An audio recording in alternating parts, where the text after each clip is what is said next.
কথায় বলে চীনা মালের কোনো গ্যারান্টি নেই, কতদিন চলবে, আদৌ চলবে কিনা সবই কপাল। আর এবার সেই বিষয়টাই হাড়ে হাড়ে টের পেল পাকিস্তান। সাম্প্রতিককালে ভারতের সঙ্গে তৈরি হওয়া উত্তেজনার সময় চীনের তৈরি প্রতিরক্ষা সরঞ্জামের ওপরে নির্ভর করেছিল পাক বাহিনী, কিন্তু সেই সমস্ত প্রতিরক্ষা সরঞ্জামের নির্ভরযোগ্যতা নিয়ে পাকিস্তানের মধ্যেই তৈরি হয়েছে অস্থির পরিস্থিতি, যার জেরে এবার পাকিস্তান বিমান বাহিনী বা পিএএফ এর প্রধান জহির আহমেদ বাবর সিধু আমেরিকার সঙ্গে তাদের সুপ্ত প্রতিরক্ষা সম্পর্ক জোরদার করতে ওয়াশিংটনে পৌঁছেছেন। এক দশকেরও বেশি সময় পরে এই প্রথম কোনো পিএএফ প্রধানের এহেন সফর। উল্লেখ্য, কিছুদিন আগেই আমেরিকায় গিয়েছিলেন পাকিস্তানের ফিল্ড মার্শাল আসিম মুনির। সেই সফরকালে আমেরিকার বিমান বাহিনীর প্রধান জেনারেল ডেভিড অ্যালভিন সহ শীর্ষস্থানীয় সামরিক এবং বেসামরিক কর্তাদের সঙ্গে সাক্ষাৎ করেন তিনি। পেন্টাগনের আধিকারিক এবং পররাষ্ট্র দপ্তরের কর্তাদের সঙ্গে বৈঠকে প্রতিরক্ষা সহযোগিতা এবং আন্তঃকার্যক্ষমতা ও প্রযুক্তিভিত্তিক সামরিক বিনিময় বৃদ্ধির ওপর জোর দেওয়া হয়। সূত্রের খবর, চীনা সরঞ্জামের নির্ভরযোগ্যতা নিয়ে উদ্বেগের পর পাকিস্তান নিজেদের বিমান বাহিনীকে আধুনিকীকরণের জন্য বেশ কয়েকটা উন্নত আমেরিকার সামরিক প্ল্যাটফর্মের দিকে নজর দিচ্ছে, যার মধ্যে রয়েছে F-16 ব্লক 70 যুদ্ধ বিমান এবং বিমান প্রতিরক্ষা ব্যবস্থা। পাশাপাশি পাকিস্তান অতিরিক্ত AIM-7 Sparrow air two air missile, এমনকি আমেরিকার তৈরি হাই মোবিলিটি আর্টিলারি রকেট সিস্টেমের ব্যাটারিও কিনতে চাইছে বলে জানা যাচ্ছে। অপারেশন সিন্দুরের সময় ভারতের হামলায় ব্যাপক ক্ষতিগ্রস্ত হয় পাকিস্তানের বেশ কিছু সামরিক ঘাঁটি। চীনের সরবরাহ করা প্রতিরক্ষা ব্যবস্থা ভারতের হামলা ঠেকাতে ব্যর্থ হয়। চীনের তৈরি HQ-9P এবং HQ-16 ক্ষেপণাস্ত্র প্রতিরক্ষা ব্যবস্থাও ভারতের পাল্টা হামলায় ধ্বংস হয়ে যায়, আর তাতেই দুশ্চিন্তায় পড়ে যায় পাকিস্তান।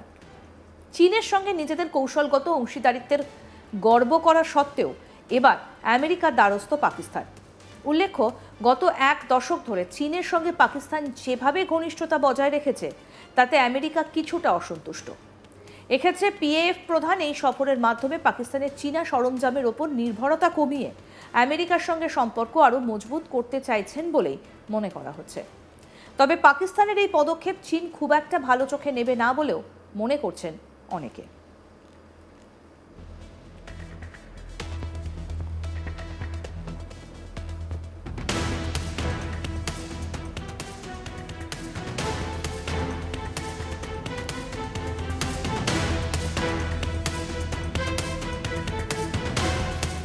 প্রসঙ্গত বলি, সম্প্রতি হোয়াইট হাউসে পাক সেনাপ্রধান আসিম মুনিরের সঙ্গে লাঞ্চ সেরেছেন আমেরিকান প্রেসিডেন্ট ডোনাল্ড ট্রাম্প, আর তারপরই ভারতের শত্রু পাকিস্তানকে ভালো বলে বসেন ট্রাম্প।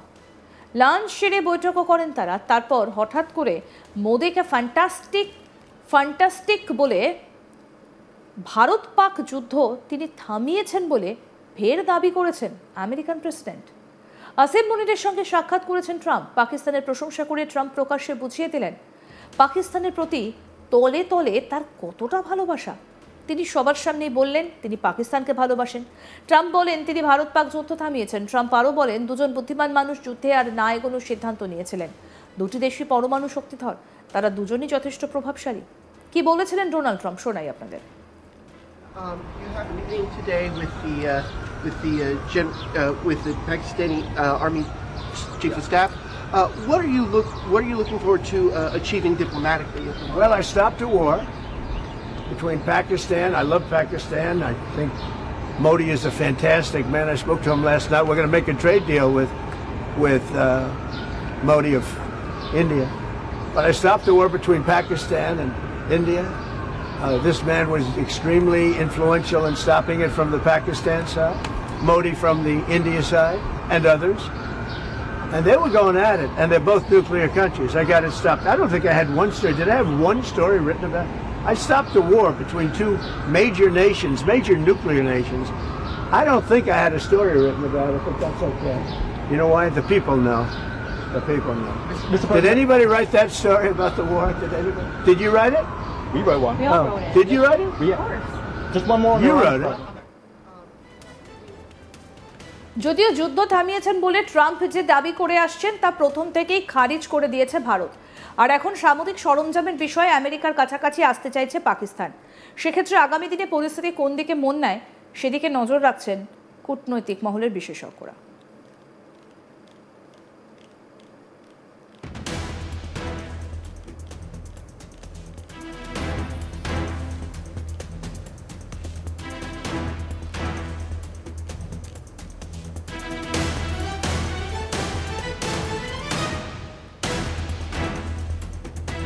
কথায় বলে চীনা মালের কোনো গ্যারান্টি নেই, কতদিন চলবে, আদৌ চলবে কিনা সবই কপাল। আর এবার সেই বিষয়টাই একেবারে হাড়ে হাড়ে টের পেল পাকিস্তান। সাম্প্রতিককালে ভারতের সঙ্গে তৈরি হওয়া উত্তেজনার সময় নিজের তৈরি প্রতিরক্ষা সরঞ্জামের উপরে নির্ভর করেছিল পাক বাহিনী, কিন্তু সেই সমস্ত প্রতিরক্ষা সরঞ্জামের নির্ভরযোগ্যতা নিয়ে পাকিস্তানের মধ্যেই তৈরি হয়েছে অস্থির পরিস্থিতি, যার জেরে এবার পাকিস্তান বিমান বাহিনী বা PAF এর প্রধান জাহির আহমেদ বাবর সিধু আমেরিকার সঙ্গে তাদের সুপ্ত প্রতিরক্ষা সম্পর্ক জোরদার করতে ওয়াশিংটনে পৌঁছেছেন। এক দশকেরও বেশি সময় পরে এই প্রথম কোনো PAF প্রধানের এহেন সফর। উল্লেখ্য, কিছুদিন আগেই আমেরিকায় গিয়েছিলেন পাকিস্তানের ফিল্ড মার্শাল আসিম মুনির। সেই সফরকালে আমেরিকান বিমান বাহিনীর প্রধান জেনারেল ডেভিড অ্যালভিন সহ শীর্ষস্থানীয় সামরিক এবং বেসামরিক কর্তাদের সঙ্গে সাক্ষাৎ করেন তিনি। পেন্টাগনের একাধিক আধিকারিক এবং পররাষ্ট্র দপ্তরের কর্তাদের সঙ্গে বৈঠকে প্রতিরক্ষার সহযোগিতা, আন্তঃকার্যক্ষমতা এবং প্রযুক্তিভিত্তিক সামরিক বিনিময় বৃদ্ধির ওপর জোর দেওয়া হয়েছিল। সূত্রের খবর, চীনা সরঞ্জামের নির্ভরযোগ্যতা নিয়ে উদ্বেগের পর পাকিস্তান নিজেদের বিমান বাহিনীকে আধুনিকীকরণের জন্য বেশ কয়েকটা উন্নত আমেরিকার সামরিক প্ল্যাটফর্মের দিকে নজর দিচ্ছে, যার মধ্যে রয়েছে F-16 ব্লক 70 যুদ্ধ বিমান এবং বিমান প্রতিরক্ষা ব্যবস্থা। পাশাপাশি পাকিস্তান অতিরিক্ত AIM-7 Sparrow, air two air missile, এমনকি আমেরিকার তৈরি হাই মোবিলিটি আর্টিলারি রকেট সিস্টেমের ব্যাটারিও কিনতে চাইছে বলে জানা যাচ্ছে। অপারেশন সিন্দুরের সময় ভারতের হামলায় ব্যাপক ক্ষতিগ্রস্ত হয় পাকিস্তানের বেশ কিছু সামরিক ঘাঁটি। চীনের সরবরাহ করা প্রতিরক্ষা ব্যবস্থা ভারতের হামলা ঠেকাতে ব্যর্থ হয়। চীনের তৈরি HQ-9P এবং HQ-16 ক্ষেপণাস্ত্র প্রতিরক্ষা ব্যবস্থাও ভারতের পাল্টা হামলায় ধ্বংস হয়ে যায়, আর তাতেই দুশ্চিন্তায় পড়ে যায় পাকিস্তান। চীনের সঙ্গে নিজেদের কৌশলগত অংশীদারিত্বের গর্ব করা সত্ত্বেও এবার আমেরিকার দ্বারস্থ পাকিস্তান। উল্লেখ্য, গত এক দশক ধরে চীনের সঙ্গে পাকিস্তান যেভাবে ঘনিষ্ঠতা বজায় রেখেছে তাতে আমেরিকা কিছুটা অসন্তুষ্ট।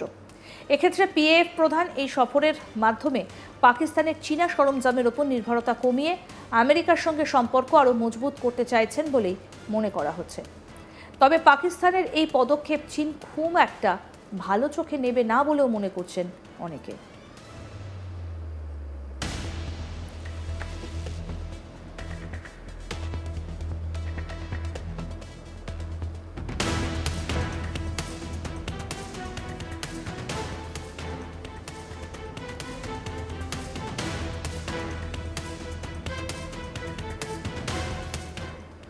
আরও আপডেট পেতে দেখতে থাকুন আজ তাক বাংলা। সাবস্ক্রাইব করুন, নোটিফিকেশন পেতে বেল বাটন অপশন প্রেস করুন, হোয়াটসঅ্যাপেও ফলো করুন আজ তাক বাংলা।